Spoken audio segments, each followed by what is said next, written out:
Assalamualaikum dan selamat sejahtera. Tuan-tuan, puan-puan yang dihormati.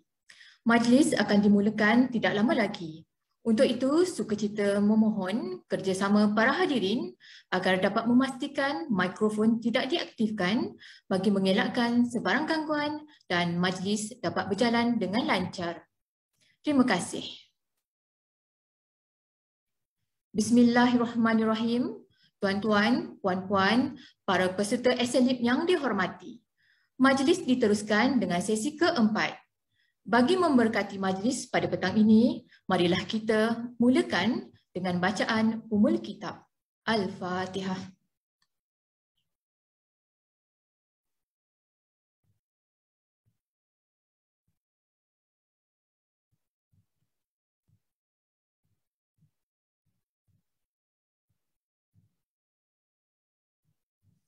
Amin, amin ya Rabbal Alamin. Yang berusaha Tuan Salihuddin bin Mustafa, Ketua Pustakawan Perpustakaan Sultanah Bahiyah, Universiti Utara Malaysia, UUM. Yang berusaha Puan Zahrah binti Abdul Samad, Ketua Pustakawan Perpustakaan Tunku Tun Aminah, UTHM, merangkap Ketua Program XLIP. Yang dihormati Puan Nur Azah binti Momin selaku Moderator Program, Barisan Ketua-Ketua Pustakawan Universiti Awam, Barisan Timbalan-Timbalan Ketua Pustakawan Universiti Awam, tuan-tuan, puan-puan, para peserta program yang dihormati. Program SLIP sesi 4 akan diteruskan dengan perkongsian oleh yang berusaha Tuan Salihuddin bin Mustafa. Untuk makluman, program ini akan dikendalikan oleh Puan Nur Azah binti Momin selaku moderator program. Untuk pengetahuan yang berusaha Puan Nur Azah binti Momin merupakan Ketua Pustakawan Universiti Sains Islam Malaysia, USIM. Tanpa melengahkan masa, majlis dengan segala hormatnya mempersilakan Puan Nur Azah binti Momin bersama yang berusaha Tuan Salihuddin bin Mustafa dengan topik Future Direction of Open Science in Malaysian Academic Libraries. Dengan segala hormatnya dipersilakan. Bismillahirrahmanirrahim. Assalamualaikum warahmatullahi taala wabarakatuh. Terima kasih kepada Puan Pengerusi Majlis, Puan Nur Fauzan binti Sarwin, yang berusaha Tuan Salihuddin Mustafa, Ketua Pustakawan Perpustakaan Sultanah Bahiyah, Universiti Utara Malaysia, yang berusaha Puan Hajah Zahra Abdul Samad, Ketua Pustakawan Perpustakaan Tunku Tun Aminah UTHM, perangkap Ketua Program untuk XLIP. Kepada semua ketua-ketua pustakawan, timbalan-timbalan ketua pustakawan, pustakawan kanan dan semua yang turut hadir pada hari ini. Begitu juga dengan rakan-rakan ahli jawatan kuasa XLIP yang saya hormati. Jadi alhamdulillah petang ni kita dapat teruskan lagi kita punya program pagi ni. Saya rasa sesi pagi tadi dah agak padat dan mungkin ada sebahagian yang rasa agak berat. Saya sendiri pun rasa macam kita letih otak dengar perkongsian-perkongsian yang diberikan pagi tadi. Tapi alhamdulillah kita dapat pada sesi pagi tadi macam-macam berkenaan dengan konsep untuk open science itu sendiri dari peringkat awal macam mana dibawa ke Malaysia. Kita dapat dengarkan sejarah dia dan selepas tu dua ceramah lagi berkenaan dengan legal aspect dan kita juga dengarkan tentang apakah peranan yang perlu dimainkan oleh librarians dan apa kompetensi yang diperlukan untuk kita buat dari pandangan orang luar. Jadi untuk sesi petang ni alhamdulillah kita dapat bawakan Tuan Salihuddin Mustafa untuk topik Future Directions of Open Access in Malaysian Academic Libraries. Kita dah pun dengar macam-macam tadi. So apa selepasnya? Jadi insyaAllah sebelum saya undang Cik Salihuddin untuk membentangkan pembentangannya pada petang ni, katanya ada banyak kuis juga, ada soalan-soalan untuk elakkan daripada kita terlelap petang ni. Jadi insyaAllah saya bacakan dulu biodata Cik Salihuddin Mustafa. Cik Salih berkelulusan ijazah sarjana muda perniagaan tani dari Universiti Pertanian Malaysia. postgraduate diploma dari in Library Science UiTM, sarjana Sains ICT dari UUM. Untuk kesemua kelulusan ni tak diberikan tahun untuk mengelakkan agaknya kita dapat agak kan Tuan Salihuddin sekarang ni berumur berapa. Okey, jadi Cik Salihuddin mula bertugas sebagai pustakawan pada tahun 1993. Sejak awal lagi dari Perpustakaan Sultanah Bahiyah, sangat setia. Dan selepas tu pada tahun 1993 hingga tahun 2000, Cik Salihuddin bertanggungjawab untuk merancang dan menguruskan aspek ICT khususnya sistem komputer di perpustakaan yang digunakan. Jadi ada banyak pengalaman yang dijalankan meliputi perancangan aplikasi, keperluan teknologi maklumat, ICT, perancangan pengurusan sistem komputer perpustakaan dan bermula daripada rangkaian CD-ROM, internet dan sebagainya. Dan mulai tahun 2010, Cik Salih telah dilantik sebagai Ketua Pustakawan Perpustakaan Sultanah Bahiyah. Jadi dah 11 tahun sebagai Ketua Pustakawan. Jadi selain daripada tugas-tugas perancangan dan operasi di perpustakaan, Cik Salih juga terlibat dalam program-program khidmat masyarakat sebagai perunding pustakawan untuk membina perpustakaan Yayasan Al-Bukhari di Al-Usta, membentangkan kertas kerja seminar, sebagai fesi bengkel internet kepada pustakawan di BPM, bengkel-bengkel repository institusi khususnya, perunding untuk sistem e-prints, Easy Proxy, Viewfind di Malaysia dan juga pernah dilantik sebagai subject matter expert oleh Mimos Berhad untuk projek katalog induk kebangsaan. Dan Cik Salih juga merupakan pengerusi jawatan kuasa Open Access, inisiatif Open Access untuk Universiti Awam untuk beberapa tahun yang lepas dan sekarang dah pun jawatan kuasa tu dah pun tamat, jadi kita boleh dengarkan lagi lah selanjutnya nanti dalam pembentangan yang akan diberikan oleh Cik Salihuddin. Jadi insyaAllah tanpa membuang masa, kita jemput Cik Salihuddin untuk berkongsikan dengan tajuk hari ini, Future Direction of Open Access in Malaysian Academic Libraries. Jadi dengan segala hormatnya saya persilakan Cik Salih.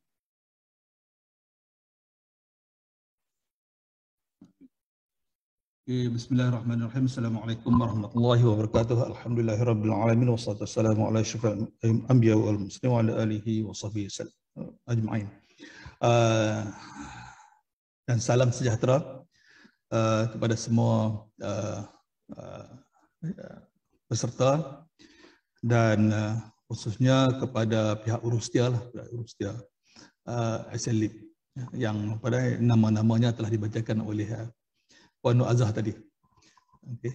Puan Azah selepas dia cakap dia terus dia tutup dia video dia. Dah balik dah. Okey, gurau je. Okey petang ni saya pun risau sebab sesi petang ni sesi mengantuk kan. Sesi mengantuk walaupun kita berada di rumah, petang dia panas, dia mungkin kalau di office tu ada aircon tu boleh membantulah sedikit. Namun sesi perkongsian saya bukan nak mengajar, nak menceritakan, tapi sesi perkongsian saya dan apa yang ada, dan saya nak mencurahkan apa yang saya ada, apa yang saya rasa dalam sesi ini bersama dengan tuan-tuan dan puan-puan bersama kita ni. Saya tak pasti selain pada Urustia dan juga peserta ada siapa lagi, namun terima kasihlah kerana sudi nak mendengar sesi ini. Okey, sesi pagi tadi telah berlangsung tentang open science, open access dan beberapa isu dan cabaran kepada kita semua. Jadi dalam slide saya tu saya dengar saya potong. Bila dah ada saya tak nak sebut lagi sekiranya dia agak redundant. Tapi sekiranya ada perkara yang saya nak utarakan, insya-Allah saya akan share semula nanti. Okey, saya telah diberi nama oleh pihak Urustia 1 Urustia 2 dan nanti sebelum kita mulakan sesi ini elok kita kita review balik apa yang kita buat pagi tadi. Jadi saya nak bertanyalah kepada soalan-soalan kepada 40 perwakilan mana 2 orang daripada satu universiti dan bolehlah menjawab. Jadi boleh dibenarkan mereka on mic sekejap kemudian mute semula. Jadi supaya sesi kita tidak live sikit. Jadi bukan nampak macam one way, yang bercakap tu banyak beberapa orang sahaja. Okey ya. Apa yang anda faham tentang open science? Dan satu ayat sahaja. Dan satu ayat sahaja. Boleh kita dah dengar tadi daripada Profesor Emerita Datuk Seri Dr. Mazlan, dia cakap tentang sikit tentang open science. Jadi apa dia open science yang anda faham? Boleh sesiapa nak volunteer? Saya would like to volunteer. Open science kita faham tu mengandungi 6 principles, di mana it's not only di bawah di open science ini adalah payung kepada aspek lain, iaitu open access methods, open access data, open resources, peer review dan juga method. Jadi when we talk about open science, actually kita kena lihat keseluruhan yang bawah payung ni secara komprehensif. Maksudnya bukan sahaja open data. So perkara-perkara lain juga kita kena tengok di bawah open science. Itu saja. Terima kasih. Open access bermakna subset kepada open science. Betul ke? Orang lain pula jawab. Perwakilan dari UKM telah selesai. Sila. Daripada UiTM. Okey. Kalau ikut fahaman saya, kepala dalam penceritaan topik pada hari ini adalah open science lah. So open science tu melibatkan komponen seperti open source, open data, open educational resources dan juga open access.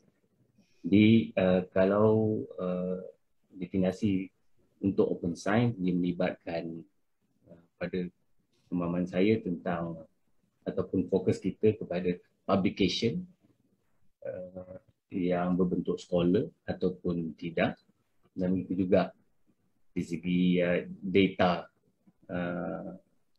based on pada publication tersebut, dan begitu juga ianya melibatkan konten yang lain seperti mana yang kita uruskan dalam kita punya IR sebagai salah satu platform open access tersebut. Jadi kalau senario pada hari ini berdasar pada best practice kita lebih berfokus. Kalau macam IR di UiTM kita ada 12 konten, dan paling popular adalah ataupun paling mudah kita nak faham adalah artikel lah. Jadi kalau melibatkan contoh DOAB, buku, iaitu bagi saya agak jauh terutama di Malaysia ni. Kalau di peringkat universiti, bagi saya kalau ikut perbincangan kita di universiti ni, buku ni masih tak masuk dalam kamus lagi. Yang popular adalah artikel. Itu saja, Tuan Haji. Okay, terima kasih Tuan Haji Azizi. Ada sesiapa nak tambah? Apa itu open access? Ringkas je. Okey, UiTM selesai, dua institusi dah.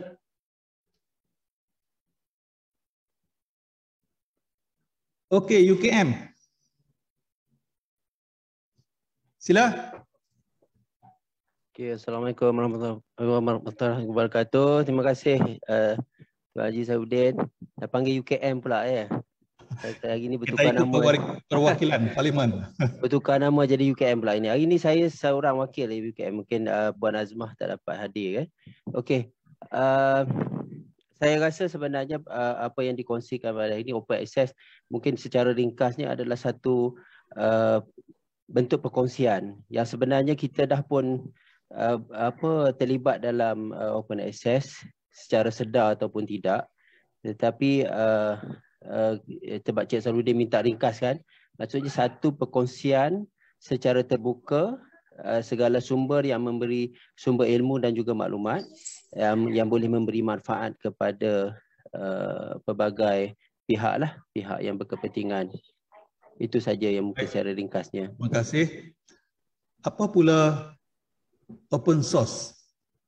Jadi open access, open science, open access, open source. Sila. Kalau tak saya sebut nama universiti lah. Okey, Universiti Melaya.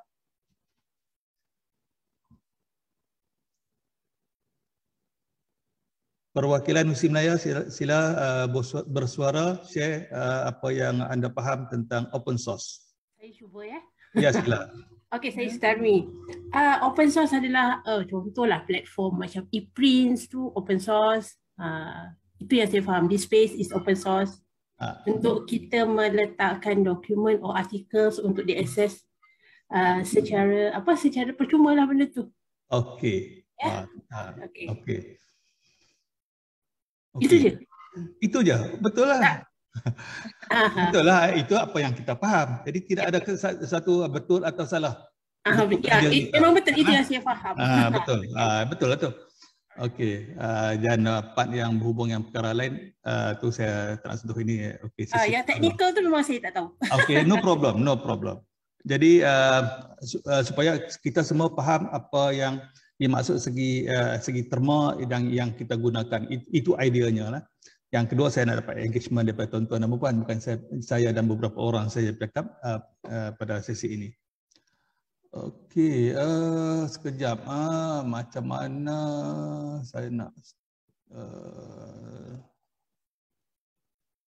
hilang pula sekejap. Saya nak share yang tadi ke atau? Ya, nak share yang tadi juga. Kenapa tak berjalan?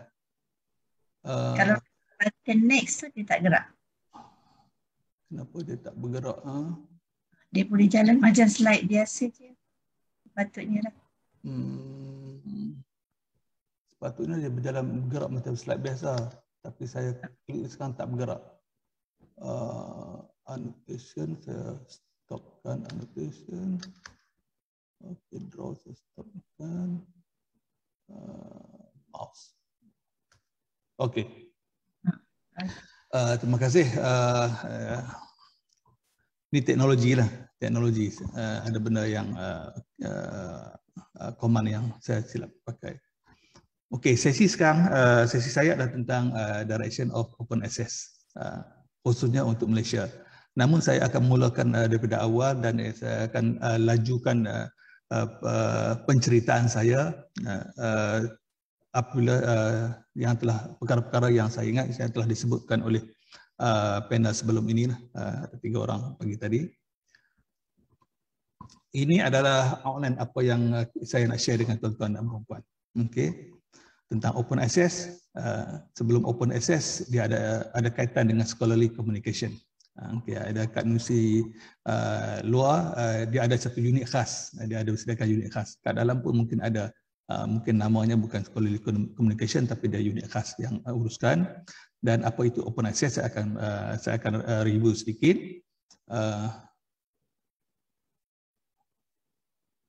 Saya akan review sedikit dan last sekali saya akan tentang future direction khususnya untuk Malaysia dan juga di peringkat antarabangsa, dan last sekali apa peranan kita.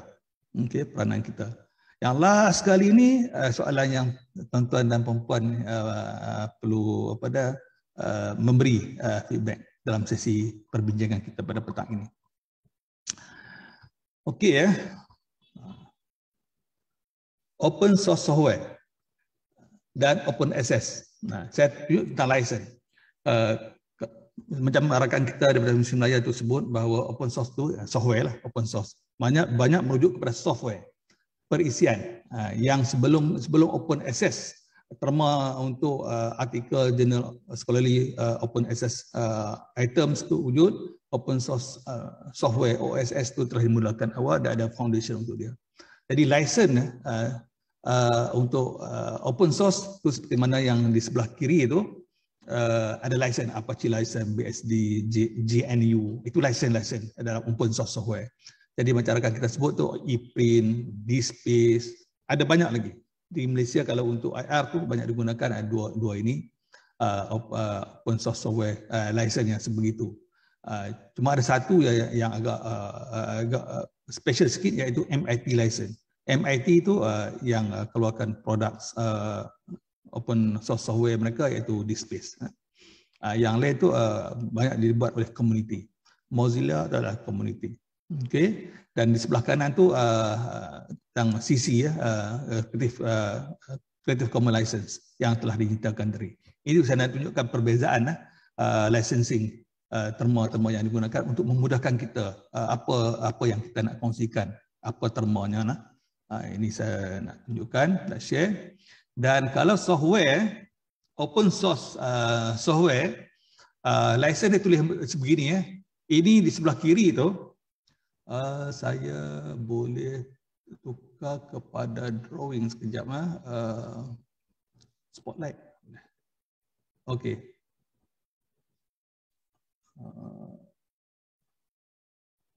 Draw. Ini adalah draw tak boleh tak betul lah. Sekejap. Inilah software yang ditulis menggunakan programming PHP untuk OAI PMH protocol menggunakan PHP 7. Copyright dia ada sini ya. Okey, tadi ada bincang tentang copyright, copyleft. Okey. Damien 2010 dan di bawah ni dia tulis tentang perkara-perkara berkaitan licensing. Dan statement dia digunakan GNU General Public License version 2. Okey, ada tulis kat sini ya. Itu apa yang open source software licensing itu macam mana. Sekiranya open access pula, ini artikel yang saya access daripada Elsevier sekejap tadi semasa sesi tadi. Daripada artikel mereka tu ni tentang COVID. Jadi untuk artikel COVID, akses dari rumah tanpa akses melalui universiti, kita boleh akses. Biasanya tentang COVID mereka berikan free. Dia tulis di sini, this is an open access article under CC by -NC-ND license. Itu bagaimana license itu dinyatakan dan apa yang kita boleh gunakan license itu yang digunakan. Ini sebagai contoh ya. Jadi sekurang-kurangnya saya nak tunjukkan pada tuan-tuan dan puan-puan semua bagaimana licensing digunakan untuk open source dan open access.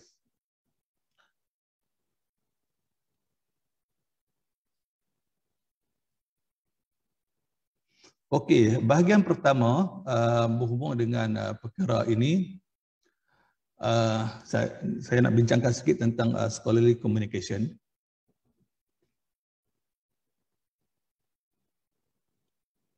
Okey. Tuan-tuan boleh baca, cuma saya nak highlight kat sini.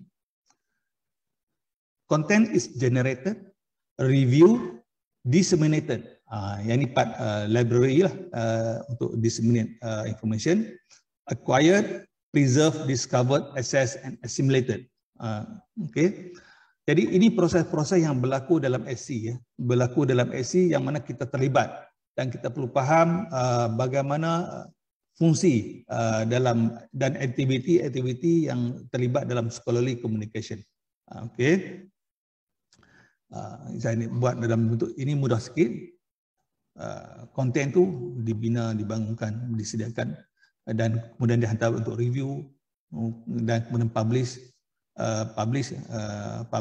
selepas publish diedarkan dengan kaedah perolehan pada sama ada beli ataupun percuma.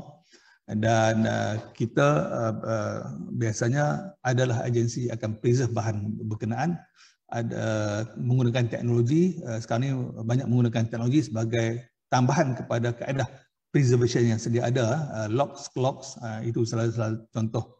Dan oleh kerana bahan ini banyak, dia ada discover tools yang ada yang boleh digunakan, dan discovery itu memudahkan pengguna dan memudahkan kita untuk disseminate information dan akses kita sediakan kepada pengguna yang layak, dan kandungan-kandungan berkenaan digunakan semula untuk penemuan ilmu baru dan perjumpaan ilmu baru, dan cycle itu berterusan, berpusing-pusing lah. sehingga kiamat takut. Okay.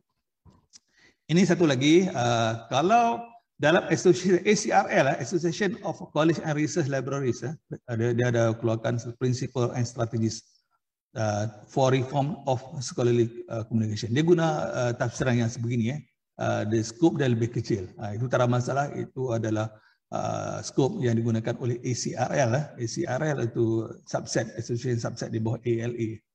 Ini dia masukkan poin yang saya highlight di sebelah kiri itu created, evaluated, distribute and preserve. Part sini yang penting. Okey, tak apa. Itu untuk kefahaman saja. Dan dengan ICT ini banyak sangat perubahan yang berlaku dalam bidang, dalam aspek publication. Okey. Scholarly journal makin banyak. Okey, ada kajian tentang itu. Bila semakin banyak, semakin kaedah dissemination tu makin semakin banyaklah, bukan sekadar printed dan online saja, kaedah tu pelbagai. Kemudian poin yang kedua tu terdapat perubahan juga, jurnal tu dipublish oleh kumpulan, societies ataupun department, ada yang buat sendiri. Okey, buat satu jurnal, student present paper, paper itu beberapa orang lecturer review dan dikeluarkan untuk jurnal di peringkat department. Ada yang buat sebegitu. Okey. Dan ada yang majukan artikel terbitan komuniti institusi berkenaan untuk komersial, dihantar kepada commercial publishers. Okey. Jadi pihak commercial publishers sekarang ni dia tak suka sebenarnya untuk dapatkan bahan-bahan untuk terbitan mereka, dan dah menjadi satu kebiasaan bahawa rejection rate, kalau kita hantar kepada satu jurnal tu, rejection rate mungkin 80%, 50%, itu dah jadi common. Kita nak 10 artikel yang hantar 100 kepada jurnal tu. Itu contoh apa yang berlaku sekarang. Ramai yang nak publish. Okay. Bukan semua, namun bukan semua paper tu jurnal ataupun chief editor akan terima. Itu keadaan sekarang. Termasuklah untuk komersial. Dan kita perlu ingat bahawa bila melibatkan syarikat komersial, asasnya mereka ada keuntungan. So sama ada open ke tak open ke, yang penting untung. Okey, yang penting untung. Itu dia punya objektif utama company.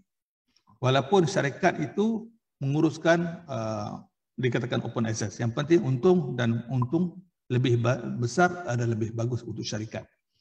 Bukannya tidak semestinya tujuan perkongsian ilmu itu untuk manfaat masyarakat dan juga kehidupan di yang ada ni, khususnya manusia tu dapat manfaat pada ilmu yang mereka sebarkan. Yang penting adalah untung. Itu syarikat komersial. Biasalah, itu memang itu dia punya objektif dia. Dan sekarang ni juga banyak platform penerbitan untuk disseminate scholarly output. Sama ada platform itu dia berkongsi, share, mereka akan sediakan sebagai free kepada pengguna, author dan juga yang lain. Namun adalah funder di belakang mereka. Ada yang platform itu disediakan oleh institusi, ada disediakan oleh grup, ada yang disediakan oleh komersial, dan ada juga yang disediakan oleh library. Ada library keluarkan terbitkan jurnal mereka. Okey, ini keadaan sekarang. Keadaan sekarang yang mana kita faham bahawa banyak orang nak terbitkan bahan. Kualiti nombor 2. Okey, ini adalah disebabkan oleh ICT. Disebabkan oleh ICT dan keupayaan ICT untuk berkongsi maklumat dan sebarkan maklumat, bahan-bahan ilmiah. Namun begitu, poin nombor 3 yang saya tunjukkan dalam slide ni, lower barriers to making this information available. Itu keperluan yang kita nak kita harapkan. Okey. Ada orang nak beri nak share information tapi dia ada barrier. Contohnya apa yang kita buat sekarang ni, ada dokumen, kalau nak perlu request, itu barrier. Okay. Kalau nak perlu bayar, itu barriers. Okay. Yang itu yang kita cuba, kita sebagai profesional dalam bidang lab design, kita ada dasar kita, kalau boleh kita nak hebahkan sebanyak mana maklumat yang ada kepada pihak-pihak yang memerlukan. Secara teori, kalau saya ambil subjek marketing, kalau bahan tu banyak, patutnya kos lebih rendah. Jika ada lambakan ikan yang banyak, mungkin nelayan dapat ikan yang banyak. Jadi harga ikan, sini saya panggil ikan temanung lah, ikan biasa yang didapat oleh nelayan pukat, ikan kalau banyak sangat, kadang-kadang sekilo RM1 saja, kan. Semalam saya beli RM12 pada sebab dia tak banyak, kan.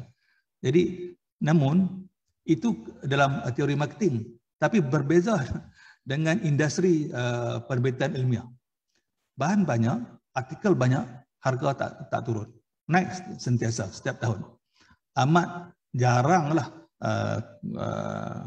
harga jurnal, harga artikel, harga buku diturun, semuanya naik. Okey, itu keadaan yang kita boleh fahami. Ironinya, konten kita tidak dibayar. Authors tidak bayar untuk bahan yang mereka publish. Begitu juga reviewers tidak dibayar. Kebanyakannya tidak dibayar. Okey, untuk institusi akademik. Ada yang dibayar, tapi kebanyakan tidak bayar. Itu yang secara umumnya. Okey. Konten kita bagi kepada orang lain untuk digunakan tanpa bayaran, dan mereka membuat untung ke atas bahan yang kita ada. Apa publisher buat, kita add value pada proses penerbitan berkenaan. Okay. Sebelum ni ada yang tak kisah, yang penting dipublish, boleh masuk dalam CV, okay, copyright, serahkan kepada publisher. Ada sebelum ni ramai yang bersifat sedemikian. Sedangkan untuk membuat satu artikel tu mereka mengambil masa yang lama, ada research yang kena buat, puluh ribu, mungkin ratus ribu, mungkin beratus-ratus ribu, dan kolaborasi yang besar. Namun itulah hasilnya bagaimana pihak publisher value output kita. Jadi mungkin academics dia tak kisah sangat, yang penting dia boleh naik, boleh guna masuk dalam CV dan boleh gunakan untuk kenaikan dalam kerjaya mereka masing-masing. Itu yang berlaku. Dan poin yang keempat tu right, yang authors dapat tu kadang-kadang tu tidak berpadanan. Bahan kita serahkan kepada orang lain, dan kalau kita nak beli perlu bayar. Itu yang amat pelik, amat pelik sekali. Sebelum ni adalah assign letters yang buat sedemikian. Jadi lecturer minta kami beli artikel yang dipublish dalam satu jurnal, beli semula sebagai evidence bahawa dia dah publish kat situ. Itu yang pelik. Namun itu kita tak boleh layanlah permohonan yang sedemikian. Kenapa berikan access right kepada pihak yang lain, sedangkan kita yang mempunyai asal kepada bahan yang mereka nak sebarkan. Okay. Namun macam saya sebut awal tadilah, basically dia nak berikan bahan mereka tu secara percuma. Okay. Kesan kepada kita adalah increase cost of journals, budget dah makin kurang, harga jurnal semakin naik, publisher sediakan big deals, bundle dan jurnal kepada kita, sedangkan perkara itu tidak perlu. Contohnya di UM ni kami ada just computer science sedikit saja, tapi kalau kita langgan satu pangkalan data yang lain, kalau big deals tu mungkin 50% daripada kandungan tu tidak perlu pun kepada UVM. Itu sebagai contoh. Dan kita tidak diberi pilihan untuk kita ambil part kita saja. Itu big deal punya kaedah lah. Okey, untuk authors juga diminishing access to knowledge itu berlaku ada, dan apabila dah kita berikan secara percuma kepada publisher, impact tu agak rendah apabila tak ramai orang akses kepada bahan ilmiah yang kita kongsikan. Okay. Dan mereka juga tidak boleh kontrol research output dia, bergantung kepada publisher.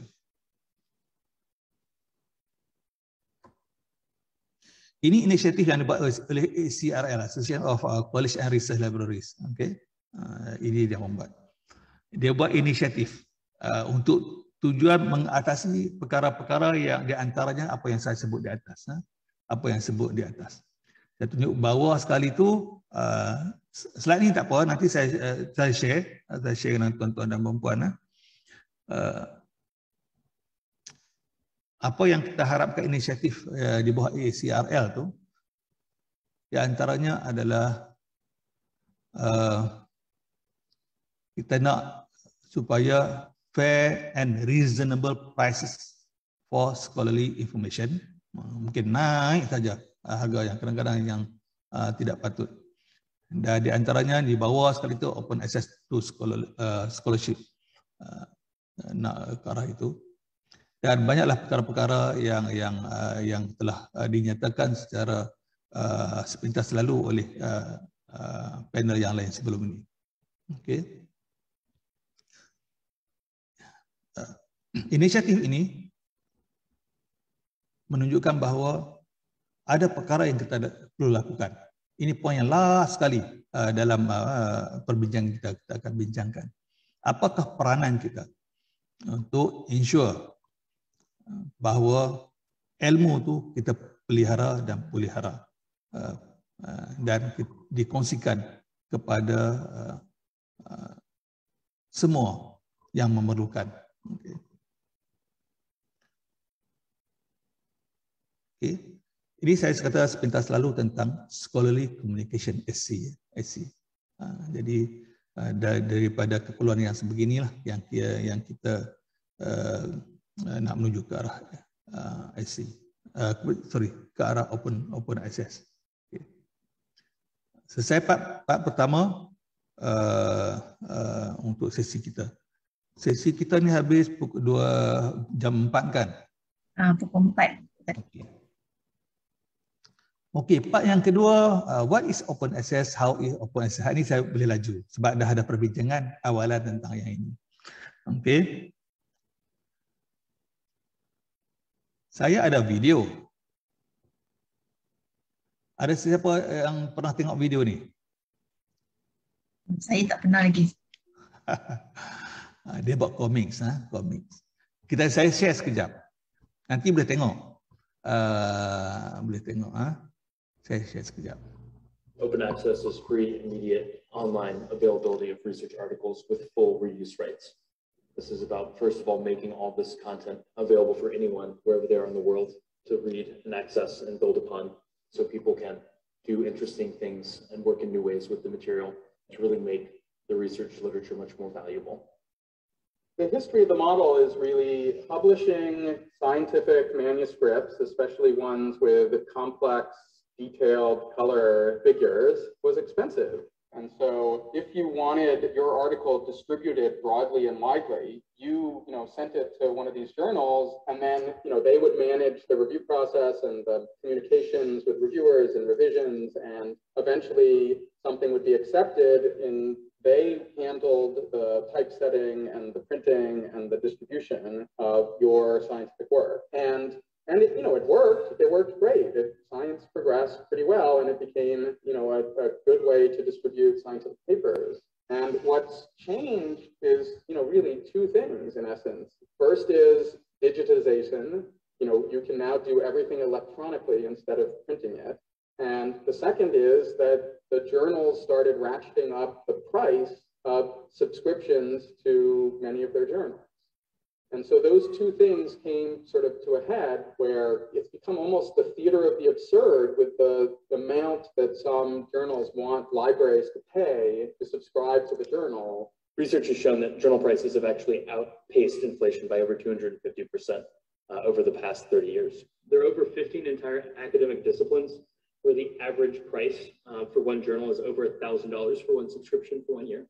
Yeah, in chemistry, the average title is $4,227, in physics, $3,649, and it even goes down into like agriculture is still over $1,000, and geology and botany all over $1,000.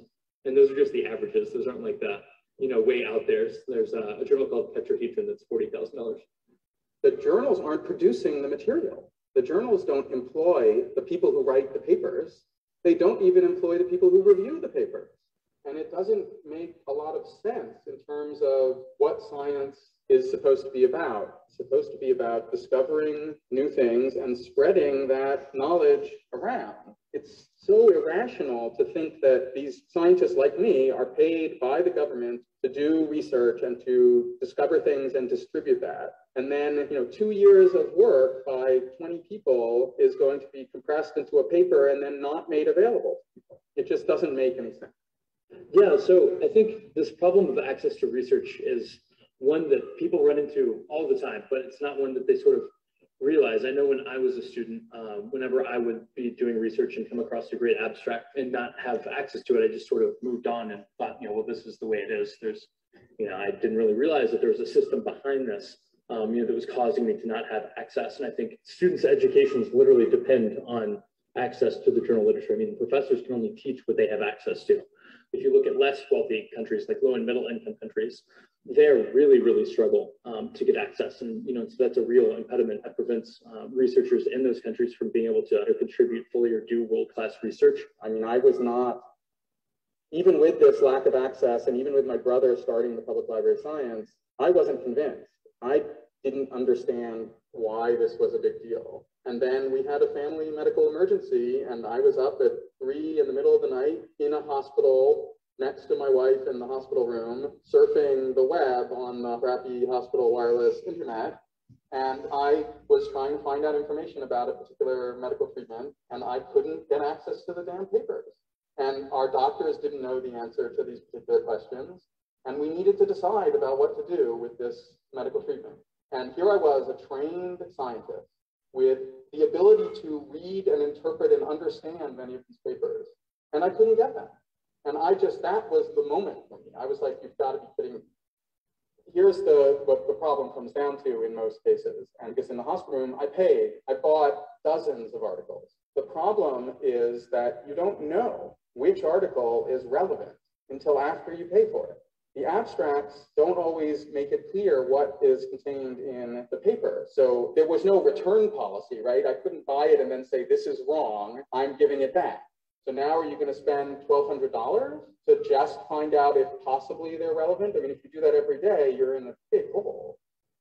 I'm not, some communist saying everything should be free and I don't believe in corporations. Nobody is saying that publishing is free. What people are saying is that we need to work on models where the government that is already paying for the research and is then paying for the subscriptions and is then paying for the indirect costs for the libraries. In the end, taxpayers and the government are paying for this. So why can't we do it in a way where the knowledge is distributed broadly as opposed to the knowledge is restricted? Okay. So there are two components of open access. Just stop.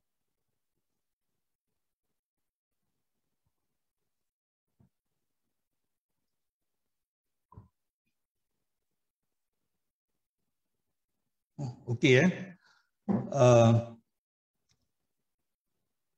Tadi dalam sesi pagi tadi disebut tentang Profesor Peter Suber daripada Harvard. dia ada buat statement, brief statement dalam personal website, dan ianya dirujuk sebagai satu asas bagi kenapa kita perlu access, kenapa kita perlu laksanakan inisiatif open access. Begitu juga tentang Budapest Open Access Initiative tadi telah disebut, jadi saya tak perlu sebut sekali lagi. Namun perkara-perkara item-item yang saya tunjukkan pada skrin itu adalah perkara-perkara utama. Okey. Yang pertama, free availability. Okey. Benarkan pengguna untuk baca, muat turun, menyalin, distribute.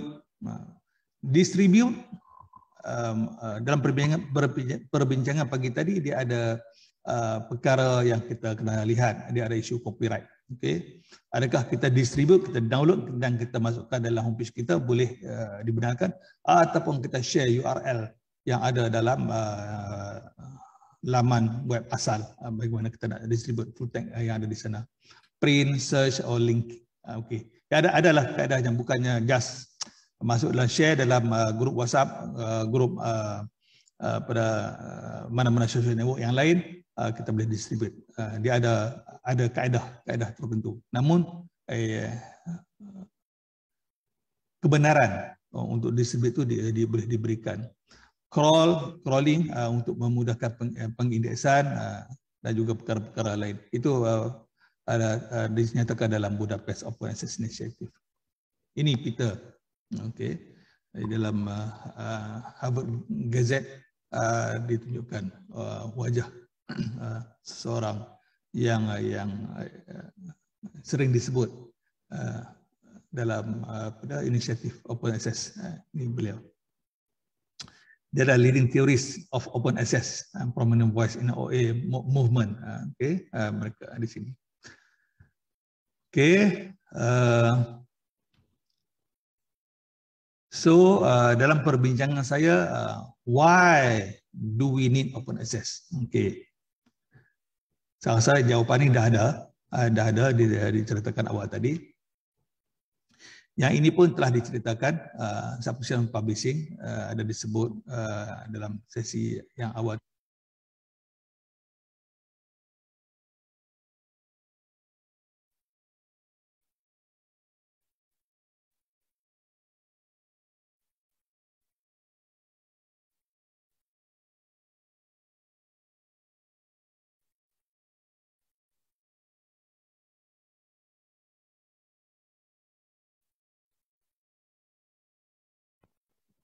Sadly tak dengar.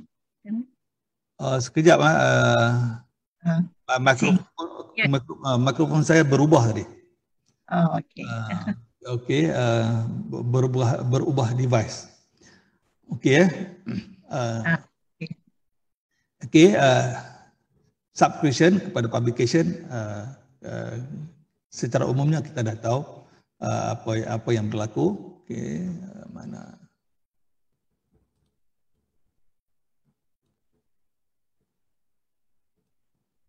Okey, dan perkara ini kita nak bincangkan. Bagaimana OA boleh dijayakan. Okey, biasanya kita lihat yang selalu kita guna, kita telah disebutkan pagi tadi, green dan gold konsep. Okey, dalam IR kita green, kalau open access journal gold. Kalau hybrid tu gold tu bila berbayar lah.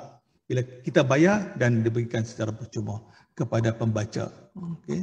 Yang lain tu variation tu kita nak bincangkan. Dan yang ketiga adalah publication in open access platform. Yang ini. Open access platform tu pelbagai. Okay. Kita boleh masukkan dalam personal homepage kita. Itu seperti mana Prof. Peter lakukan. Okay. Dia open access platform. Dia gunakan laman web dia. Selain daripada gunakan dash dekat Harvard tu, kita boleh digunakan. Jadi platform tu banyak, bukan sekadar IR dan juga dalam jurnal. Platform banyak. Okay. Dan kini mereka publishers, commercial publishers juga telah menyediakan pilihan untuk membolehkan artikel kita open access. Okay. Sama ada hybrid ataupun gold, mereka dah menuju ke arah itu. Dan juga ada publisher yang menyediakan OA Journal Publishing Platform. Makna jurnal kita, dia sediakan platform dalam page dia dan kita uruskan. Mana kita guna platform dia seolah-olah contohnya, tapi tak tepat. Satu company A memang prominent publisher. Dia sediakan platform atas nama syarikat dia .1 dan di depan tu adalah kita katakan Journal of ASEAN Technology. Jadi diletakkan di depan dan kita gunakan, sebenarnya kita guna platform dia yang memudahkan proses. Sama seperti mana kaedah kita menggunakan Open Access OJS, Open Journal System, PKP itu. Banyak universiti gunakan, cuma sekarang publisher buatkan sistem sama seperti mana PKP OJS dan mereka berikan perkhidmatan. Kadang-kadang kita tersilap, oh ini daripada syarikat ini bagus nih kan, tapi sebenarnya jurnal tu boleh jadi berkualiti dan boleh jadi kurang berkualiti. Itu cuma mereka sediakan platform. Itu apa yang mereka bisnes dalam perniagaan dalam bidang penerbitan. Jadi dia boleh berikan perkhidmatan sebegitu. Cuma pengguna mungkin tersilap faham. Okay. Dan yang terakhir self publishing, kita publish sendiri dalam personal homepage. Okey, di dunia ni kalau ini yang semalam kita lihat bahawa untuk IR, Open Access Repositories, satu journal kita tumpu pada OA Repositories, sistem yang banyak digunakan di space 39%, ePrints hanya 11%, Weko daripada Jepun 9%. Yang lain tu Digital Commons, ini US juga. Okey, yang ada digunakan. Okey, Malaysia pula. Ini nampak tak website Open Door? Puan? Nampak baru. Okay. Terpotong. Terpotong? Tak nampak habis sampai bawah. Betul, sekejap. Yang ni kan? Okey. Okey. Yang paling banyak US dan rendah dalam list adalah Serbia, yang lain others. Malaysia pun tak ada dalam ni. Indonesia ada. Mana Indonesia? Rasanya ada tadi. Indonesia 161. Malaysia tak ada. Okey, ini software platform yang saya share tadi. Kebanyakan untuk open access, kebanyakan yang journal articles. Yang kedua adalah untuk thesis.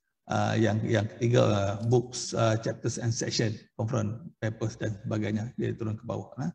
Dataset hanya 407 saja. Belum banyak lagi yang sediakan untuk dataset. Saya sebut dataset ini sebab dia ada kaitan dengan projek MOSP yang sediakan platform untuk menguruskan research data dan sebagainya, dan juga mungkin ada beberapa universiti yang telah sediakan perkhidmatan untuk tujuan berkenaan. Okey, yang paling banyak adalah multidisciplinary dan Open Door melaporkan bahawa terdapat peningkatan setiap tahun untuk menggunakan Open Access Repositories. Okey, ini laman yang kita boleh tengok. Cuba kita lihat mengikut negara. Okay. Kalau Malaysia hanya ada 25 yang registered. Tak banyak kan? Ini. Okey, bila saya lihat ini ada sebenarnya repository kita mungkin ada lagi, cuma kita tak daftarkan sebagai repository dalam DOA Open Door ni. Okey, kita tak laporkan. Jadi sebaiknya kita kita laporkan. Ini statistik untuk Malaysia sahaja. Untuk Malaysia saja. Perkembangan peringkat awal sehingga tahun 2014 meningkat dengan mendadak, dan kemudian selepas itu dah tak banyak dah.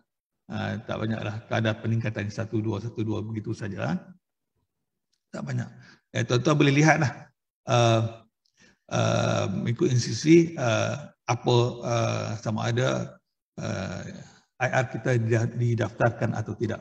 Sebab kita 25 saja, Indonesia 100 lebih, jadi tak masuk dalam senarai utama lah. Tak ada masuk dalam senarai utama. Okey. UTM ada sini, UTM. F, Melaka. Cik Azman ada. Okey. Ni Universiti Teknikal Malaysia Melaka, ada kat situ. Ada. Okey, ini contoh. Okey. Kalau kita lihat di sini kan, dia ada metadata yang ada dalam ni. Kalau yang tak ada, yang tak tepat, boleh minta supaya diperbaiki. Ini data provided by core. Metadata dalam core ada 3,145. Okay. Core adalah discovery service yang disediakan.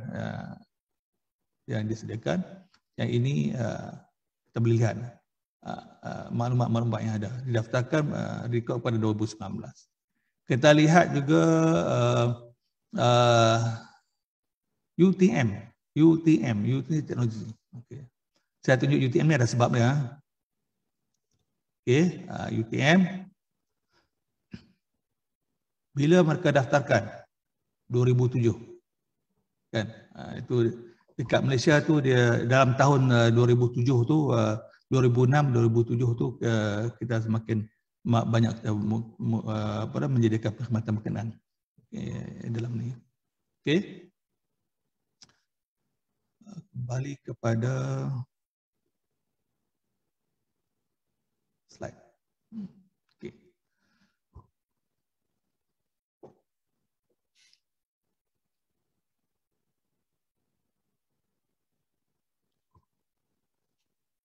Publishers' attitude to repositories. Okay. Peringkat awal kita faham, dan sekarang ni pun kita perlu faham bahawa mereka concern tentang inisiatif ini, dan terdapat kemungkinan bahawa kita akan mengurangkan langganan kita. Okay. Dan mereka sediakan alternatif. Apa saja yang boleh menjana kewangan kepada syarikat, mereka akan lakukan. Jadi dia adalah option yang mereka sediakan. Okey. Dan mereka juga telah menilai bagaimana flexibility itu boleh dilakukan. Contohnya yang mereka tidak ada kawalan adalah preprint. Preprint sebelum kita serahkan kepada pihak penerbit komersial adalah masih hak kita, jadi kebanyakan boleh dikatakan hampir 100% preprint itu adalah bahan yang kita boleh masukkan dalam IR. Okay. Postprint ada problem sikit. Okay. Alternatif yang saya sebutkan tadi, mereka menyediakan APC lah, berbayar, artikel processing charges. Jadi nak hantar, okay, bayar $1,000 USD per artikel, $2,000, $3,000 pada. Jadi APC dikenakan. Dan yang kedua, apa yang mereka lakukan, mereka sediakan OA platform. Okay. Ini tentang Open Access Journal, apa bezanya, dan juga apa beza yang hybrid journal. Saya tak nak go through detail tentang ini. Sesi kita hingga pukul 4, dah setengah jam lagi. Nanti saya share, dia ada perbezaan tentang Open Access Journal dan hybrid journal. Kalau Open Access Journal kita boleh lihat dalam DOAJ, kita boleh lihat kat situ. Dan benefit ni dia just saya dah bagi laju saja. Dia ada benefit untuk authors, yang ini theoretical ada di sini. Information access provide worldwide audience, pengguna lebih ramai yang boleh guna. Ada benefit kepada pembaca dan juga pelajar, ada benefit kepada kita. Part kita yang kita concern ni duit lah, kan. Bajet semakin kurang. Namun kita tak nak bahan yang kita ada sedia ada tu semakin berkurangan. Okey. Okey, dan benefit kepada universiti. Biasanya dalam projek peringkat awal, ini yang kita bentangkan kepada pihak pengusaha universiti, apa benefit pada universiti sekiranya kita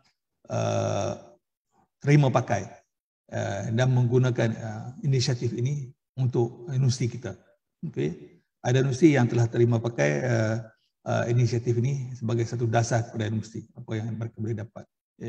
Increase visibility, IR, dan juga apa yang universiti boleh dapat. Visibility itu banyak, impact itu banyak kepada institusi. Okay. Impact yang kita belum melihat secara keseluruhan adalah bila kita share tu, bila kita share information, sebenarnya kita menunjukkan apa kepakaran, apa pakar yang ada dalam universiti kita. Siapakah pakar dalam bidang berkenaan? Jadi pakar-pakar ini boleh dirujuk untuk pada peringkat yang lebih tinggi. Okay. Sekiranya pada hasil penerbitan dan penemuan mereka tu bermakna kepada masyarakat dan juga pihak industri. Industri kalau tengok penerbitan itu menarik dan boleh dikomersialkan, mungkin mereka boleh hire dan mendapatkan konsultansi daripada penyelidik kita di universiti. Itu impact indirectly yang universiti akan dapat. Okay. Bukan sekadar untuk meningkatkan H-index dan reputasi dalam rating dan ranking sahaja. Itu yang immediate yang boleh nampak. Jadi impact yang lain tu kita boleh lihat juga. Namun cuma dekat Malaysia ni kita tak ada lagi macam yang menggunakan open source lah. Kalau berbayar tu banyak, contohnya sistem PEO. Kalau dalam ada yang menggunakan terma Current Research Information System, Current Research Information Service, yang mana kita menengahkan kepakaran mereka bersama dengan evidence. Sekiranya dia konsultan, ada evidennya. Sekiranya dibuat publication, ada evidennya. Dibuat penyeliaan pada tesis, ada. Kalau dia keluarkan patent, dia ada link dia. Jadi kita menunjuk, kalau sistem CRIS tu, dia menunjukkan kehebatan warga institusi kita. Okay, itu cara kita meningkatkan visibility institusi dan visibility pakar-pakar yang ada di tempat kita. Oh, okay. Ini benefit untuk government dan funding agencies. Semuanya ada yang akan mendapat keuntungan sekiranya menggunakan open access inisiatif itu sebagai sebahagian daripada kriteria penyaluran dana kepada penyelidik. Kepada penyelidik. Walaupun funding agency itu kadang-kadang dia just bagilah kepada penyelidik sebagai CSR mereka. Itu pun satu hal. Jadi mereka tak kurang memberi penekanan kepada impact kepada hasil penyelidikan itu. Tahukah kita bahawa setiap tahun kalau non-RU ni kita belanja 3 hingga 5 juta ringgit untuk research. Apa hasilnya? Kita lihat apa hasilnya, apa manfaatnya kepada universiti, apa manfaatnya kepada masyarakat, apa manfaat kepada negara. Kalau lihat amount untuk satu Malaysia, fund yang dibelanjakan untuk tujuan penyelidikan, apa hasilnya, apa yang kita dapat. Itu satu persoalan yang sepatutnya kita boleh gunakan agar funders sedar bahawa ada kepentingan untuk kita dan mereka menerima memakai inisiatif ke arah open access. Okay. Yang ni saya tak share lah, know your rights. Okay. Okay. Part 3. Ini berhubung dengan open access repository. Ini slide dah tak banyak dah. Okay, tak banyak. Daripada jumlah slide saja. Dan yang saya sebutkan tadi adalah bagaimana nak mendapatkan manfaat. Ada salah satunya through mandates. Kalau bottom up, ada literature menyatakan bahawa kurang berjaya. Tapi sebagai peringkat awal dia kena bottom up. Top down tu kalau boleh dilakukan untuk membuat mandate terhadap OA inisiatif, boleh dilakukan secara top bottom. Top bottom boleh membantu mempercepatkan perkara-perkara yang kita bincangkan dalam hari ini lah, top bottom. Cuma sekarang ni kalau Europe tu banyak memainkan peranan Europe. Banyak memainkan peranan, mereka sediakan mandate dan laksanakan. Walaupun bukannya mudah untuk laksanakan mandate untuk open access ni lah, open access, open science dan yang seumpama dengannya. Dan di sebelah kanan tu dia ada satu grup OSPA yang mana satu kumpulan yang cuba menjaga keperluan untuk OA company khususnya lah. Jadi ada institusi yang menyertainya dan ada kriterianya. Mereka memberi pengiktirafan bahawa penerbit ini memenuhi kriteria-kriteria untuk open access. Jadi bukan semua akan dapat pengiktirafan ini. Dia ada kriteria yang perlu dipatuhi untuk kita sertai OSPA. Okay. Kalau dalam di OAJ sekarang pun dah banyak, ada 12,000, ada 80 bahasa, 129 country yang telah terlibat, 12,070 jurnal yang tanpa APC, yang ada APC ada 17,000. 17,000 dan ada hampir 6.7 juta artikel. Ini data yang saya dapat semalam yang dah register. Ini menunjukkan bahawa OA ini telah berjaya dilaksanakan dan pada satu tahap yang tertentu di peringkat antarabangsa. Ya, cuma kita perlu perkemaskan lagi lah, dan tujuan OA inisiatif itu salah satunya untuk mengekanglah kenaikan harga, tapi yang itu kita tak berjaya untuk dapatkan. Okey, tentang open door saya dah cerita tadi. Saya dah tunjukkan tadi tentang open door. Okey. So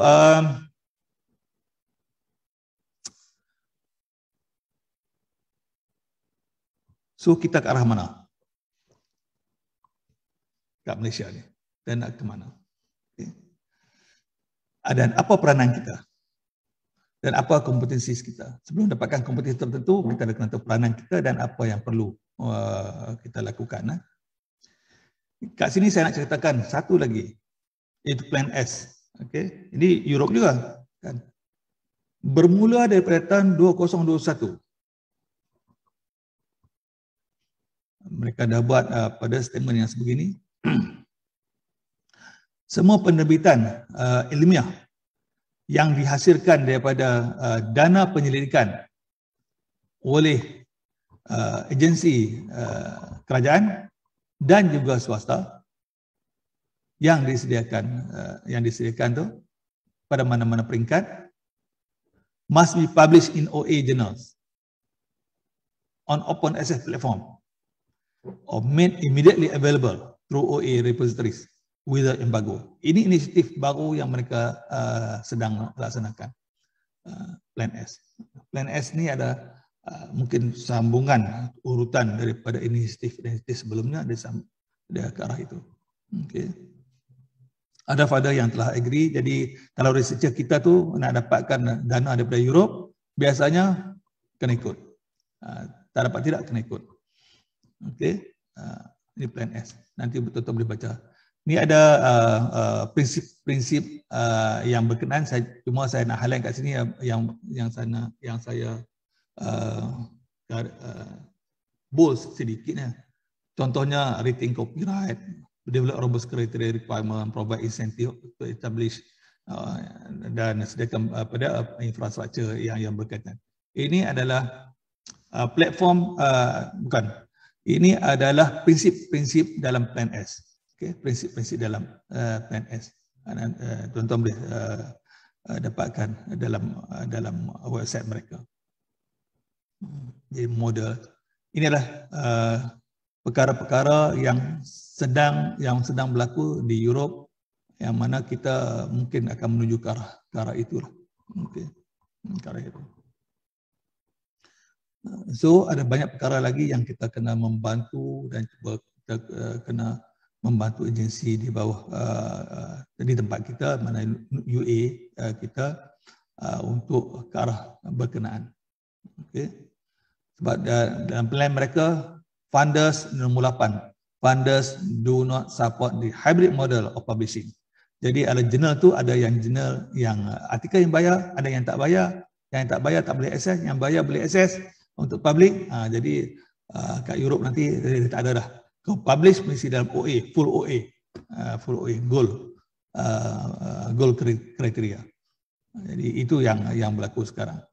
Dan mereka juga akan monitor compliance. Okay. And sanction non-compliant grantees. Jadi dia inisiatif ni ramai yang dah ikut kat Europe dan dia mungkin akan berkembang ke peringkat-peringkat yang lain. Jadi kat Europe akan jadi satu contoh. Ini Plan S.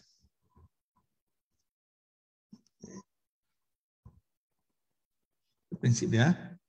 Okey. Ini saya nak skip sebab masa kita dah pendek. Mana dia?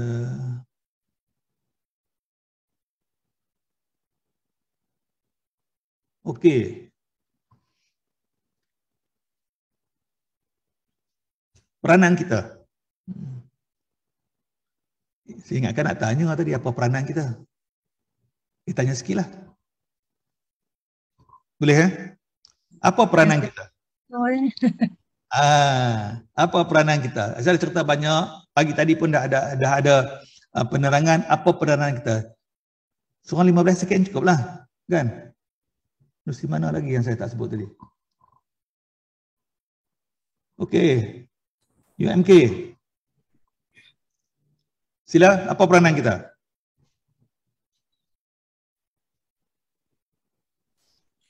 Assalamualaikum. Waalaikumsalam. Ya.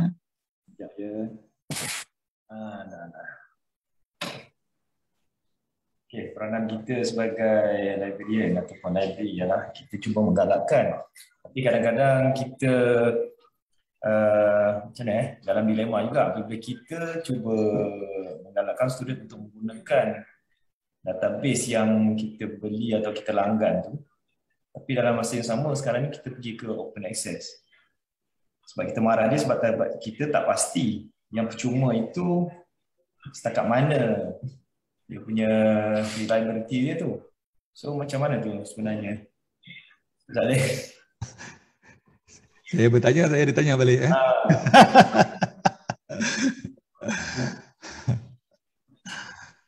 Ya, apa? Soalan dijawab dengan soalan. Banyak persoalan sangat jadi. Okey, ada sesiapa nak jawab? Puan Haji Sadeh? Ya, sila. Puan Haji, UPSI. pada pandangan saya, peranan utama kita dalam organisasi kita sendiri, kita patut ada tim OA yang strong. Maknanya, dalam kalangan pustakawan kita sendiri tu, kena tahu dulu OA tu dengan cekap. Dan barulah kita boleh menjadi penasihatan kepada researcher ataupun pensyarah ataupun pelajar yang datang ke perpustakaan untuk mendapatkan penasihatan lah. Ya, okey, terima kasih. Lain? Saya nak bagi sikit feedback. Saya Kamar daripada UMP. Oh, okey, sila. Saya rasa mungkin kita patut beri awareness dulu pada universiti tentang OA ni. Saya rasa OA ni bukan baru tapi diorang tak realise. Sebab ikut pengalaman UMP, adalah bila kita bincang supaya universiti support, terutama untuk APC, dan feedback diorang adalah macam kita tak sama macam RU yang government support untuk mungkin ada allocation APC. Tapi bila saya tengok yang Encik Saleh share tentang DOAJ tadi yang banyak open access yang tidak perlu untuk APC. Inilah sepatutnya kita mungkin boleh share dengan mereka. Sebenarnya ada tempat untuk mereka terbitkan yang tidak perlukan bayaran untuk APC tadilah. Itu sajalah daripada saya. Baik, terima kasih. Kita ada jawapannya tuan-tuan dan puan ada kat sini ya. Raise awareness, okay. Encourage discussion untuk mendapatkan buy-in the idea untuk OA tentang copyright, promote copyright management and author rights. Ini kita yang telah diceritakan sesi pagi tadi. Develop digital repository border access to scholarly content. Ini kita kebanyakan yang dah ada, boleh kata semua dah ada. Cuma scholarly content tu apa dia? Adakah sekadar apa yang kita buat sekarang ni ataupun seperti mana yang Datuk Seri awal pagi tadi tu Mazlan ceritakan, adakah terahan kepada apa yang kita buat lakukan sekarang. Yang bawah sekali itu develop open access journal in collaboration with interested faculty and researchers. Okay, yang ini kita boleh lakukan. Kita boleh promote open access journal untuk indexing services tu yang lain-lain, dan consider providing financial support di macam UPS saya sebut tadi, dan juga UMP, dan financial support to authors who wish to publish in open access journal. Dekat UM kita sediakan dan dah termasukkan dalam research grant tu, boleh digunakan. Tak pastilah UMP macam mana, cuma bukan library yang uruslah. UKM rasanya dia dapat endorsement awal dulu, yang setahu saya, minta maaf lah UKM, sebelum tu macam adalah galakan berada di peringkat awal. Sekarang ni saya tak pasti, dan oleh kerana kekangan ekonomi yang berlaku sekarang adalah sedikit kawalan berhubung dengan financial support kepada pengarang tu. Okey. Dampak kita yang last yang sekali itu adalah integrate basic concept of SC, Scholarly Communication into Information Literacy Program. Jadi kita boleh laksanakan Information Literacy Program yang berkaitan dengan SC, dan kita berikan fokus kepada authors yang khususnya kepada pensyarah dan researcher. Jadi postgrad student dan juga researcher, pensyarah tu kita boleh buat special program untuk mereka. Itu di antara perkara-perkara yang dikenal pasti yang boleh membantu. Dan yang ini saya nak share, ada beberapa minit lagi yang terakhir ni nak share. Seperti mana yang Puan Nur Azah sebut tadi, bahawa kita ada satu komiti, ada UPSI, UTM, UTHM, UM, UITM, mana lagi Azah? USIM, Puan Azah kan yang terlibat beberapa USM, okay. Kita terlibat untuk menyediakan satu model akses terbuka. Yang ini kita sempat bentang sikit ya pihak KPT berhubung dengan perkara ini. Bila KP yang sebelum ni bertukar cepat sangat, dan semestinya dia sukar sikitlah. Ini semasa KP Datin Paduka, masa tu Datin Paduka Hamisah, dia tubuhkan komiti untuk memberikan cadangan.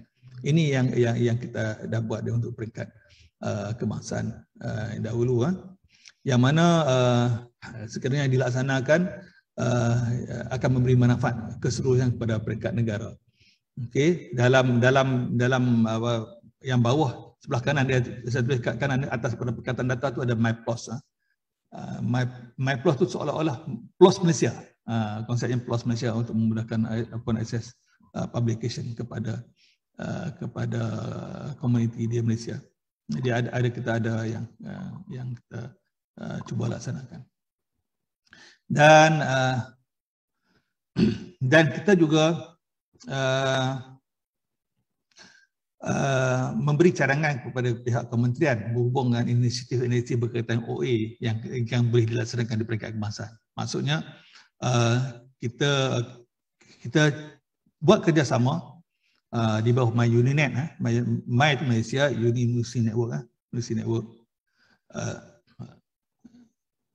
Dengan kerjasama kita UA ni untuk menyediakan beberapa pemudah cara platform untuk memudahkan kita melakukan kerja-kerja khususnya di pihak perpustakaan untuk menyediakan bahan-bahan secara percuma. Di antaranya MAL di sebelah kiri itu, kiri saya tak pasti kiri tuan-tuan apa.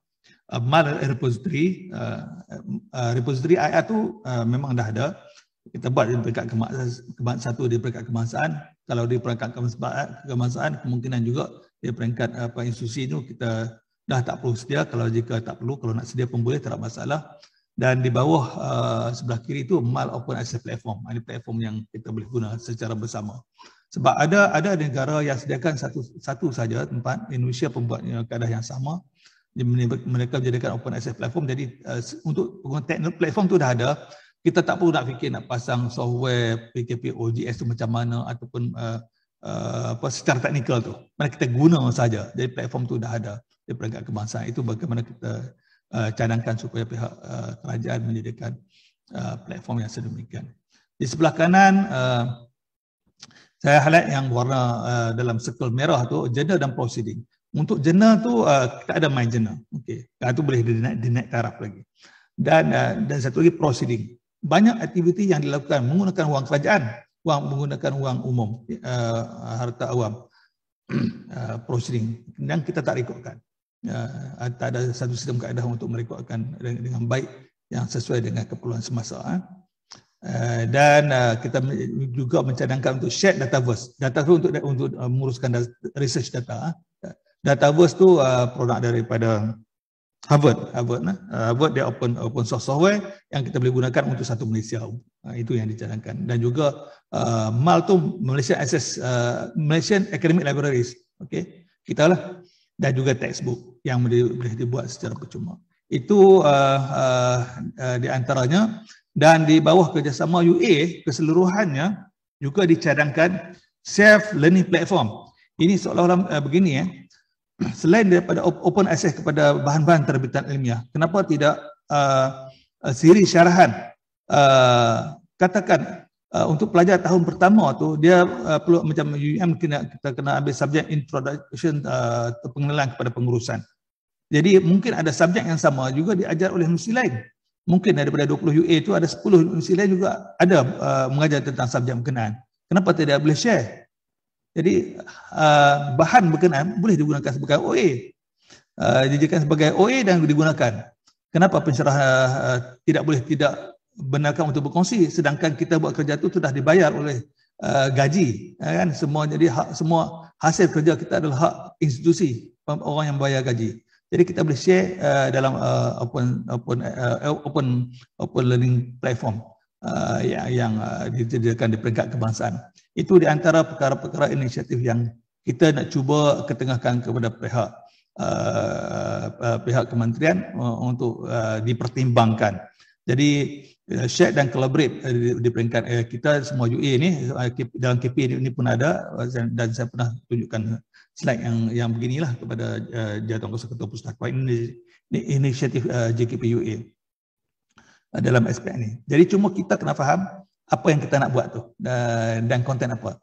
Apabila saya ceritakan dalam sesi ini, maknanya at least untuk masa depan tuan-tuan get ready untuk tujuan berkenaan. Contohnya yang saya sebut tadi, sesi pengajaran kenapa tidak rakamkan dan dikongsikan. Dikongsikan dan boleh dilihat oleh orang ramai. Sama ada open tu, open yang ada close, maksudnya dia bukan open kepada public tapi open kepada higher institution community. Mana walaupun syarahan tu dibuat oleh UM, pelajar pada Sabah boleh lihat, Sarawak boleh lihat, Johor boleh lihat. Itu kita mana dia bukan tak semestinya 100% open, masih boleh dilakukan tapi still open kan, open buka ruang untuk digunakan oleh yang berkenaan. Okey, ini adalah di antara apa yang kita sedang lakukan sekarang untuk makluman tuan-tuan dan puan-puan semua. dan kita telah majukan di bawah RMK RP3 untuk 2024 dan 2025 untuk dilaksanakan. Okey, dan saya harap semua peserta di sini ketua pustakawan yang muda dan juga timbalan ketua pustakawan yang akan menggantikan kami nanti harap bersedia dengan upaya yang berkenaan supaya kita boleh laksanakan. Mana bukan sekadar teori, jadi nanti kita laksanakan di peringkat kebangsaan. Saya rasa itu sahaja yang saya nak share dengan tuan-tuan dan puan-puan. Minta maaf, dah sekarang dah pukul 4, tapi kalau nak sambung lagi pun tak ada masalah. Kembali kepada Puan Nur Azah. Okey, terima kasih Cik Saleh. Rasa macam slow tapi lama-lama capai 4 juga. Okey.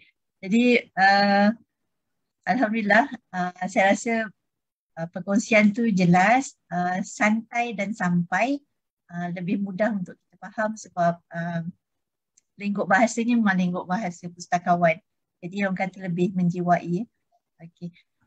Ada banyak soalan. Sekejap saya nak close dulu. Sebab tu saya tak nampak soalan. Dia close, stop sharing. Okey. Yang pertama soalan dari Cik Azhar.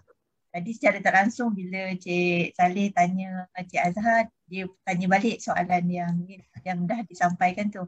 Jadi Cik Azhar dari UMK bertanya tentang maksud open access tu, adakah akses secure percuma ataupun ada fee juga untuk platform. Dan ada soalan kedua juga daripada Cik Azhar, perlu atau patut ke Universiti Awam di Malaysia hanya ada satu OA platform sahaja? Saya rasa tadi Cik Saleh ada sebut juga, apa implikasi jika ada dan jika tiada? Kalau banyak soalan kena satu-satu Puan Azhar. Okay. Maksud open access tadi tu memang akses dia percuma ataupun masih ada fee juga untuk platform tu. Okey, konsep open access ini dia boleh percuma tanpa bayaran kepada pengguna, bukan kepada yang lain, kepada funders, dan juga open access ini percuma kepada readers. Saya sebut tadi kan, dalam definisi itu kepada funders dan juga kepada authors dia tak sebut, dia kepada readers, pembaca. Kalau author tu dia boleh bayar sekiranya nak publish, itu tak ada masalah. Yang pentingnya boleh diakses dan dibaca oleh pembaca tu. Jadi itu open access. Jadi boleh jadi bayar, boleh jadi tak. Yang kedua adalah tentang platform. Platform ni dia tak ada masalah. Kita boleh sediakan sendiri dan juga kita boleh sediakan di peringkat kebangsaan secara kolaboratif. Dia kadang-kadang kalau sediakan sendiri pun tak berbaloi. Sekiranya data tu sedikit dan kerja yang perlu dilakukan banyak, dan sekiranya data kita tu banyak, kita boleh sediakan sendiri. Dia tak ada masalah. Dan mematuhi protokol-protokol untuk perkongsian tertentu. Kita kan library nak kongsi untuk tingkatkan sebaran. Jadi apa yang kita lakukan tu mestilah memenuhi kriteria tertentu supaya kita boleh kongsi. Contohnya kalau IR ni kita guna protokol OAI PMH protokol. Protokol yang akan datang ni kalau orang IT ni resource sync, dia synchronize, mana kaedah yang lebih mudah daripada OAI PMH protokol. Itu boleh dilaksanakan. Okey. Okey, soalan seterusnya daripada Puan Zahara. Adakah open access dapat mengurangkan kebergantungan UA Library terhadap langganan pangkalan data untuk menyokong aktiviti penyelidikan dan pembelajaran? Tadi kan pada segi evidennya belum berjaya lagi kan? Belum berjaya lagi, tapi segi teorinya dia ke arah itu. Sebab okey, katakan dalam Sign Direct contohnya, dia ada beberapa jurnal yang OA. Ada yang kebanyakannya bukan OA dan masih banyak lagi hybrid dalam transition. Okey. Tapi sekurang-kurangnya yang jurnal yang OA itu kita tak perlu bayar lah. Dulu kan sampai kena bayar $5,000 satu jurnal, 5,000 USD kan. Cuma jurnal itu kita boleh akses tanpa bayaran. Itu asalnya. Cuma bila dikaitkan terus dengan jumlah yang kita kena bayar setiap tahun itu, seolah-olah tiada pengurangan. Sebelum ni contoh macam ni. Jurnal A dekat satu publisher Elsevier, senang sikit sebab Elsevier mahal lah kos dia. Sebelum ni tak boleh akses langsung, tapi jurnal tu sekarang dah boleh akses. Begitu juga dekat SAGE, dekat mana-mana lah. Jadi kita tak bayar untuk jurnal tu saja, tapi kita kena bayar untuk yang lain. Jadi sebab tu kita nampak tiada pengurangan sebenarnya. Tiada pengurangan. Dalam perbelanjaan perpustakaan, kita tak nampak impact tu. Sebab yang OA ni masih tak banyak bila dikira jumlah keseluruhan. Sebab itulah kita tak belum nampak keberkesanan inisiatif ni di peringkat yang makro lah. Kita tak nampak. Okey, ada satu lagi soalan dari Puan Zahra. Adakah kita perlu melanggan OA Journal Publishing Platform untuk menggalakkan penyelidik menggunakan OA platform untuk penerbitan mereka? Okey, Puan Zahra, kawan lama. Kita tak perlu langgan OA Journal Publishing Platform. Katakan kita guna PKP OGS yang banyak digunakan. PSI gunakan PKP, UTM gunakan PKP OGS untuk publication. UPM saya tak pasti. Saya rasa UPM mungkin ada. Tapi kebanyakan kat Malaysia kita dah menggunakan PKP.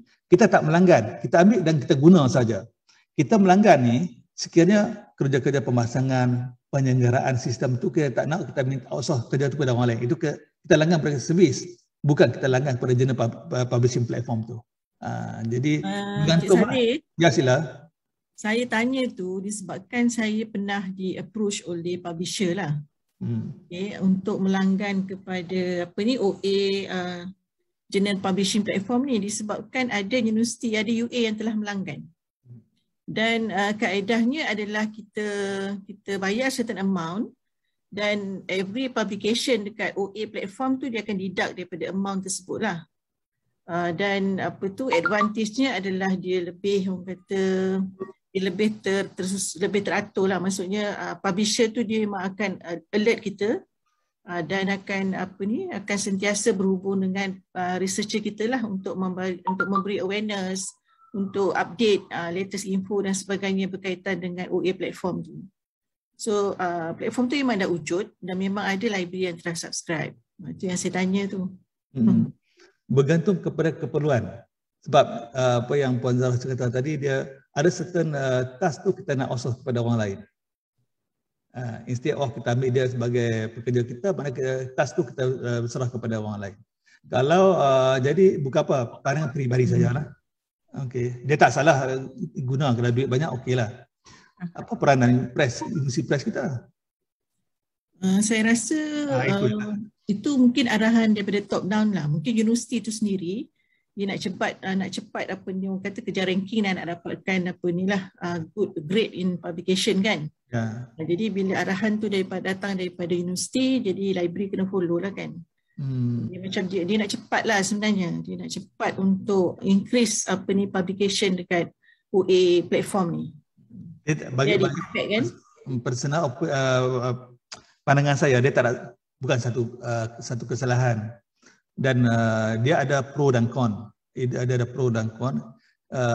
Sekiranya perkara-perkara teknikal tu kita nak outsource kerja kepada pihak lain, okey, boleh teruskan. Kita yang penting adalah output dan outcome kepada penerbitan kita, itu tak ada masalah. Bergantung kepada apa yang kita nak capai. Sekiranya untuk jangka masa panjang, adakah perkara yang sebegitu kita nak teruskan atau tidak, itu pun satu persoalan. Mana sekiranya kita tak ready, kita boleh subscribe. Tapi untuk long term mungkin kita kena buat sendiri. Contohnya beginilah. Ada universiti sebelum ni gunakan Pure. Bila Pure kena bayar 300-400 ribu setahun, penat juga untuk guna sistem mereka daripada Elsevier kalau tidak saya. Jadi lepas itu kita cuba cari alternatif yang lain. Sebab tak tertanggung kita just untuk menggunakan satu services untuk meningkatkan visibility kepakaran institusi kita dan menggunakan sistem yang berbayar yang tinggi. Yang pentingnya ROI dah. Part tu. Bila kita buat penilaian, yang penting apa benefit yang kita boleh dapat. Apa yang kita kira tu. Katakan kita langgan tu 20,000 USD setahun. Apa yang kita dapat daripada 20,000 USD setahun. Kita kena berikan justifikasi dan ada evidence kiraan untuk justify keputusan yang berkenaan. Itu pandangan saya, Puan Zahra. Okey. Kita pergi kepada next soalan daripada Puan Yusrina. Content information literacy classes sekarang ini memang meletakkan juga fokus kepada open access resources supaya pelajar atau academicians boleh mengenal pasti sumber-sumber yang bagus untuk research dan assignments mereka. Saya rasa ni mungkin pandangan lah yang dibuat di UIA. Setuju. UIA, Puan Yusrina dari UIA. Okey. Information literacy classes, letakkan fokus untuk OA resources kepada pelajar dan akademik. Part yang saya lebih pentingkan adalah tentang kalau pelajar itu postgrad students dan juga akademik itu dalam kumpulan researcher lah. Jadi kita ajar untuk kumpulan ini. Baguslah kalau ada pendedahan yang sebegitu untuk kumpulan fokus khas ini.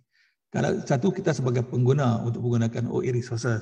Yang kedua, kita nak contribute sebagai content provider kepada OA publishing, dan apa yang itu ada dua perkara lah. Jadi kalau literasi information literacy classes tu kita buat untuk tujuan apa? Kalau nak guna begini keadaannya. Kalau kita nak contribute dan juga kita nak bersama dengan OA inisiatif, begini caranya. Jadi kalau ada itu fokus kepada orang yang sampai kepada orangnya, okeylah. Macam sesi pagi tadi lah, pensyarah perlu didedahkan lebih banyak tentang OA dan kenapa nak gunakan OA. Instead just untuk mencapai KPI, ada publication dan pada markah prestasi itu meningkat. Itu untuk long term apa yang dapat. Saya cuma nak share satu perkara lah. Saya dengan lecturer law. Dia marah-marah sebab saya tak bersetuju berhubung dengan publication dia diletakkan di sesuatu tempat yang bagi saya kurang sesuai. Saya kata selepas 5 tahun lagi you akan dapat, you nak mohon pada profesor, takkan you nak letakkan artikel yang you buat research selama 2 tahun ke tempat yang sebegini. Satu, yang kedua, takkan you nak berhubungan OA pula, takkan you nak letak di tempat yang accessibility-nya sikit. Macam mana you nak dapatkan HDA yang tinggi sebab orang tak boleh rujuk. Itu pendekatan sajalah. Rujuk dan juga nak mengajak untuk bersama-sama kita. Sekarang dah dapat profesor dah. Mudah lagi. Kalau letak dalam open access punya platform, dia akan dapat lebih banyak citation sebenarnya. Ya. Okey, Cik Nuriha bertanya, adakah Malaysia mempunyai platform? Bolehkah Malaysia mempunyai platform OA sendiri? Boleh.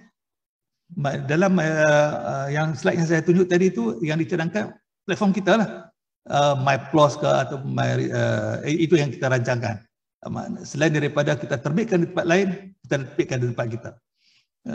Jadi sekurang-kurangnya khazanah negara, khazanah ilmiah negara tu ada pada kita, bukan ada kat luar negara. Itu pun satu hal. Itu dalam komiti yang kita telah bincangkan tu. Jadi tempat tu memang wajib, bukan bolehkah? Kena dah. Kena boleh. Okey. Soalan dari Cik Hairul Anwar. Bagaimana menjadikan OA merupakan pilihan setara dengan commercial publication, sama ada dari aspek penerbitan maupun dijadikan sumber rujukan? Apa maksud OA? OA artikel tu ke? Ataupun OA platform? Kalau OA platform, dia kurang penting berbanding dengan kualiti artikel tu. Yang penting artikel tu. Kalau artikel tu, yang penting kalau artikel tu masuk garbage, dalam platform yang cantik pun tak guna. Kalau artikel tu hebat, masuk yang tempat yang tak begitu baik pun dia akan jadi nampak hebat. Sebab ramai orang akan rujuk pada artikel berkenaan. Macam Peter Schuber tadi, dia website saja. Tengok page dia yang share dia tadi, tak cantik pun. Tapi dia dirujuk. Dia dirujuk. Yang apa dia, cuba you all search Peter statement dia tu. Page dia tak cantik. Ini 20 tahun punya HTML website yang dulu. Okey. Okey, soalan dari Puan Hasmida. Apakah halangan utama ke arah melaksanakan OA di Universiti Akademik? Dia kefahaman je. Bagi saya kefahaman. Yang kedua,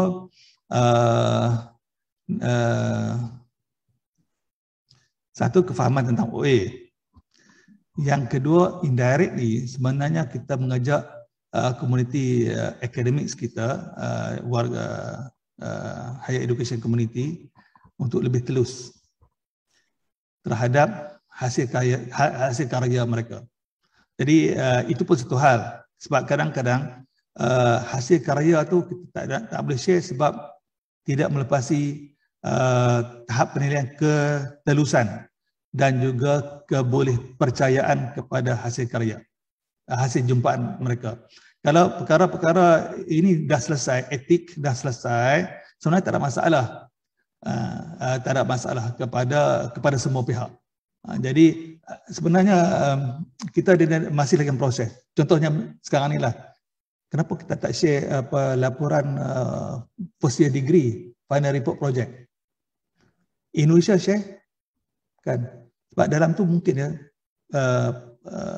penilaian oleh penyelia tu, ni copy paste pun ada, yang ini cara statement tak betul, research survey tu dibuat tidak menepati, jadi masih kita beri. Tapi perkara itu segi kualiti SC yang berlaku pada peringkat itu rendah, sebab tu kita tak share.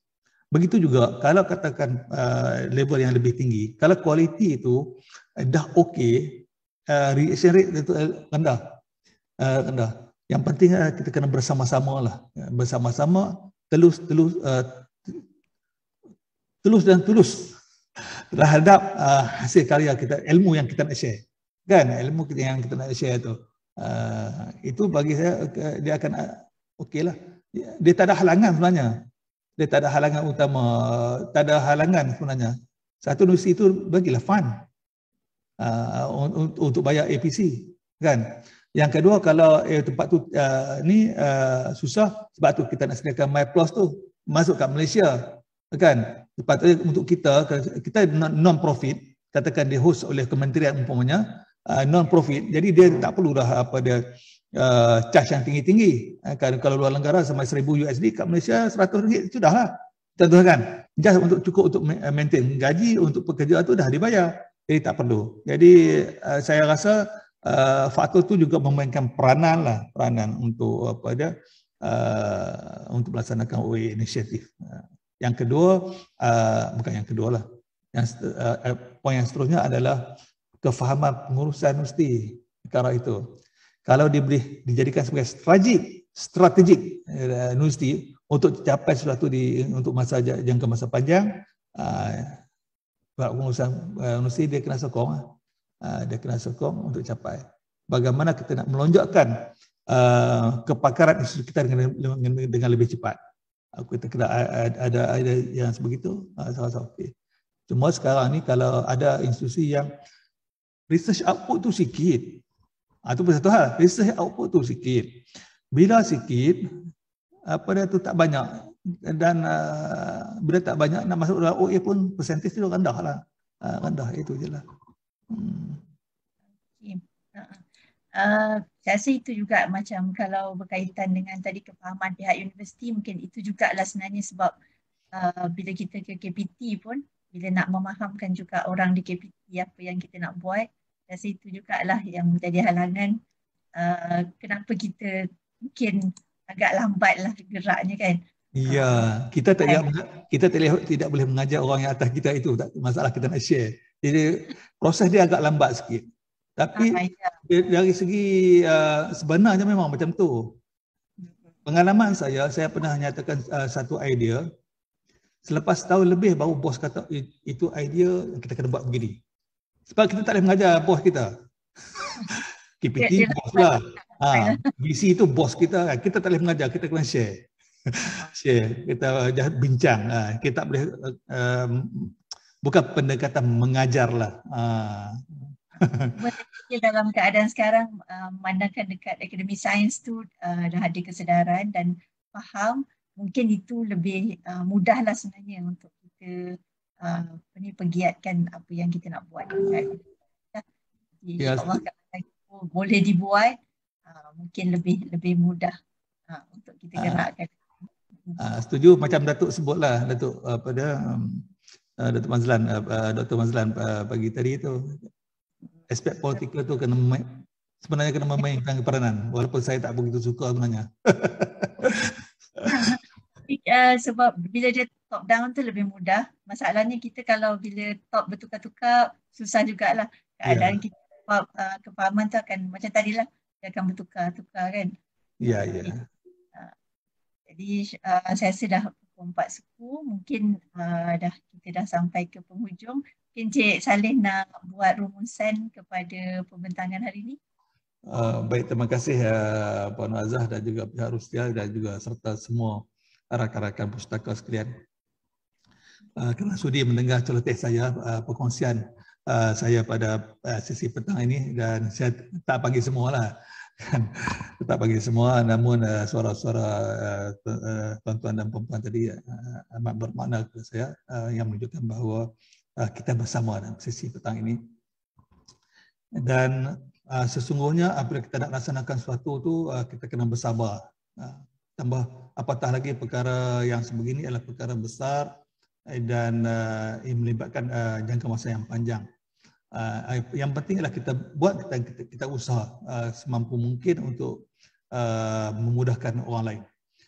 Sebab peranan kita adalah sebagai penyebar maklumat yang benar kepada masyarakat, supaya masyarakat lebih akan mendapat manfaat daripada ilmu yang kita ada. Bukan sekadar yang ada dalam buku dan kita tunggu orang datang membaca. Jadi kefahaman yang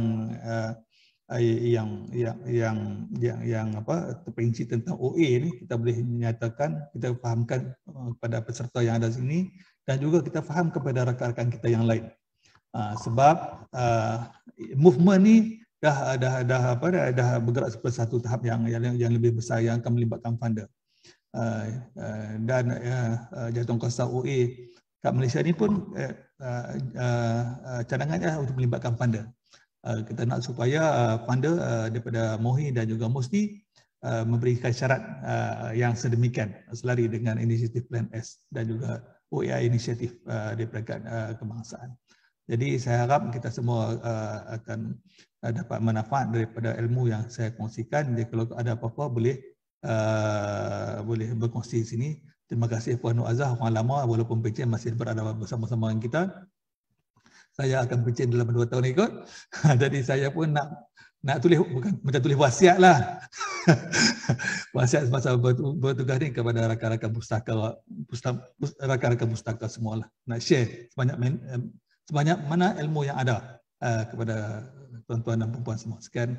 Assalamualaikum warahmatullahi wabarakatuh. Puan Alfiah dengan Puan Siti tu, masih seorang lagi, Puan Siti tu. Jadi memang ada 2 orang tu untuk membantu kita hari ini. Dan seterusnya lah untuk program Excellip. Jadi terima kasih banyak kepada Cik Salihuddin Mustafa yang saya rasa untuk sesi petang ni, walaupun pagi tadi kita dah rasa berat kan. So petang ni kita santai, tapi bendanya kita nampak apa yang perlu kita buat. Sebab kita punya peranan tu memang bukan kecil. Benda yang kita nak buat ni benda yang besar sebenarnya. Dan kalau tadi kita boleh ibaratkan saya ingat dulu pernah ada seorang yang sebut, saya ingat lupa nama dia, pustakawan ni macam ulama. Jadi kita pun sebenarnya antara da'i yang berdakwah untuk sampaikan ilmu-ilmu ni sebenarnya. Jadi nak atau tidak, kita sebagai peserta-peserta, ketua pustakawan, timbalan ketua pustakawan dan orang-orang kanan yang berada di perpustakaan, kita nak atau tidak, kita kena faham, kita kena hadam dan kita kena laksana, sebab kita lah yang akan lead inisiatif ni di universiti masing-masing. Jadi nak atau tidak, kalau rasa tak faham, kena fahamkan lagi. Jadi insyaAllah usaha-usaha tu memang perlu dijalankan. Kalau di USIM pun kita ambil masa untuk 2 tahun baru kita boleh laksana dasar untuk open access, baru dapat diluluskan. Dan setelah 3 tahun sekarang kita masih lagi, orang kata, fight lagi untuk dapatkan kepercayaan daripada pensyarah untuk terlaksana, dan kita ke arah untuk menyerahkan data penyelidikan pula. Jadi insyaAllah kita boleh berkolaborasi dengan semua universiti awam. Jadi insyaAllah kalau bersama-sama tu kita akan lebih kuat lagi lah. Jadi insyaAllah dengan itu saya minta maaf kalau sepanjang saya mengendalikan sesi ini ada salah silap saya, ada yang tak disebut ke atau apa-apa lagi kesilapan. Saya serahkan semula kepada pengurusi majlis. Assalamualaikum. Terima kasih diucapkan kepada Yang Berusaha Tuan Salihuddin bin Mustafa di atas perkongsian sebentar tadi. Dan majlis juga mengucapkan terima kasih kepada moderator Puan Nur Azah binti Momin. Para hadirin yang dihormati, bagi meraihkan majlis sebagai tanda kenang-kenangan, para hadirin diminta mengaktifkan kamera masing-masing untuk sesi bergambar. Senyum. Sedia. Dalam kiraan 8, 1, 2, 3, 4, 5, 6, 7 dan 8. Sekali lagi untuk freestyle. Dalam kiraan 5, 1, 2, 3, 4 dan 5. Ucapan terima kasih di atas kerjasama semua. Para peserta yang dihormati, di ruangan chat, pihak jawatankuasa program telah menyediakan e-borang pengesahan kehadiran dan e-borang penilaian program. Mohon kerjasama peserta untuk melengkapkan borang-borang tersebut kerana ia akan digunakan untuk penilaian dan markah individu di penghujung program Excel Leap. Berakhirnya sesi bergambar tadi, maka sampai di sini sahaja tugasan saya pada kali ini. Saya mohon maaf di atas sebarang kesilapan atau kekurangan sepanjang mengendalikan acara pada hari ini. Dengan itu, izinkan saya mengundurkan diri dan saya serahkan acara selanjutnya di bawah kendalian Puan Arianti Ahmad. Silakan.